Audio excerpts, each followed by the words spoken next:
Dollywood tips and tricks for your next trip. Let's start with when you should go. What's the perfect date? I'd have to say April 25th, because it's not too hot, not too cold. All you need is a light jacket. Obviously, a perfect date to go doesn't exist, but there are general guidelines. During some searching for this, I literally saw someone suggest a Tuesday in the spring and a Thursday in the fall. Okay, not wrong, but also leaving a lot out. As with every theme park, try to go when kids are in school. So weekdays during the fall and spring are perfect. Also avoid spring break like the plague. Trust me, as I was there during spring break and it was the busiest I've ever seen the park. But unfortunately, it's not always possible to go to the parks while kids are in school, particularly if you have kids. I would still suggest weekdays, but know the park will be more crowded, so arrive early, which is what you should always do anyway, and prioritize what you want to do. If you can, avoid Friday and Saturday, unless you've been to the park multiple times and you're okay with just walking around, seeing a few things, not riding much, but you want to see a specific show or an event like fireworks, etc.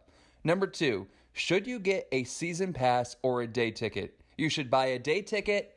Never. Okay, maybe that's a bit of a stretch, but honestly, there is almost no reason to buy a day ticket. The cost of a daily ticket for an adult is $84 plus tax right now. The price for a season pass right now is $159 plus tax for a silver pass or $214 plus tax for a gold pass.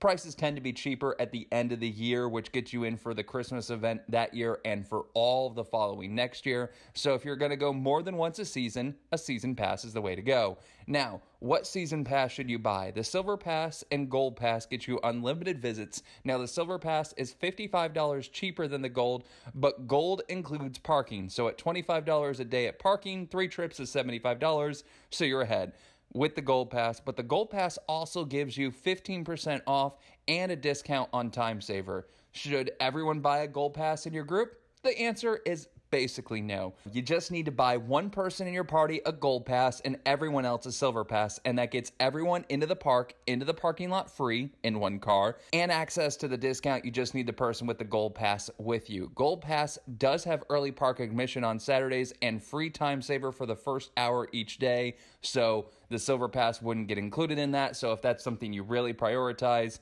then you can go that option. Then the Diamond Pass is even more expensive and a new addition either this year or last year. In my opinion, I've looked at it, it does not seem worth the additional cost.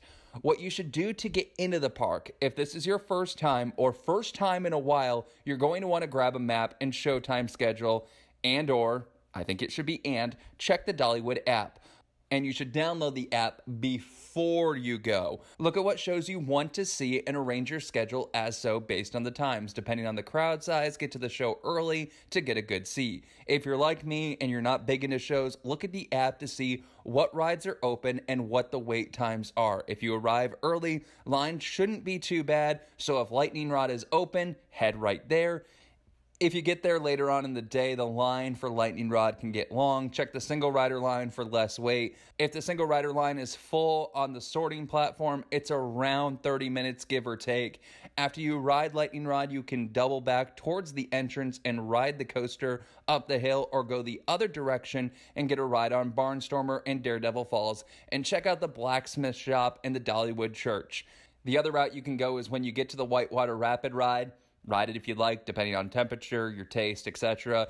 And then you can go up towards the train, and then to the right, the county fair, which is more of a Dollywood's kids section, but still has some good rides like bumper cars, spinny disc, the scrambler, etc.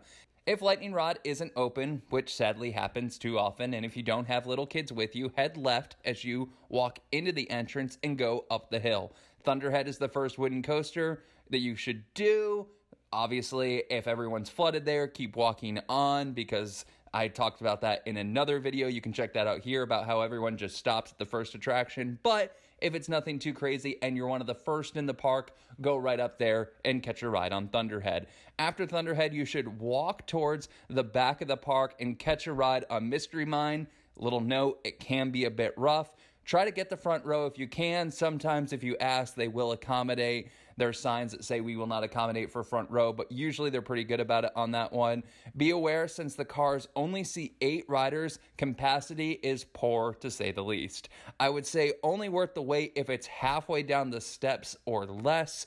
Also check out Family Coaster, Fire Chaser Express, and the Wing Coaster Wild Eagle. In the back of the park will be Tennessee Tornado. If you get sick easily, you might want to skip this one. If you're tall, your legs will get bashed, so you might want to skip that one as well, because it can be a bit of a headbanger. If you're hungry right now, the food trucks are an option right there for you. After that, continue walking to Blazing Fury for a fun but very outdated ride. Since you missed Lightning Rod earlier, see if it's open. If it is, head there. If not, Daredevil Falls and Barnstormers are rides you won't want to miss if you didn't catch them earlier. If you don't want to get wet, sit towards the back on Daredevil Falls. It normally doesn't get you too wet there. Now, based on the time, you can get some re-rides or catch a show or two based on the time. Also, if you're into glass blowing, you can make an ornament. As for your day to start winding down, there is one big stop to do. Cinnamon bread at the mill. Get a loaf to go and maybe one for right then. Then maybe do a final check ride on Lightning Rod before heading out. This ride is particularly special at night and stands out even more during Christmas time. Finally, when you should go see Smoky Mountain Christmas. I highly recommend weekdays at the end of November, not during Thanksgiving, or the first few weeks of December before kids get out of school, and be prepared for the shows to be the busiest thing at the park. I have a full Smoky Mountain Christmas review, so check that out. Dollywood is certainly a fun park, and on a dead day, it is amazing. On a crowded day, you can expect to not be able to move. It really does swing that much. Thanks for watching, and I really appreciate if you would subscribe. We're at 60 some odd subscribers now. Let's boost that up. Let's get up to 100 by the end of May.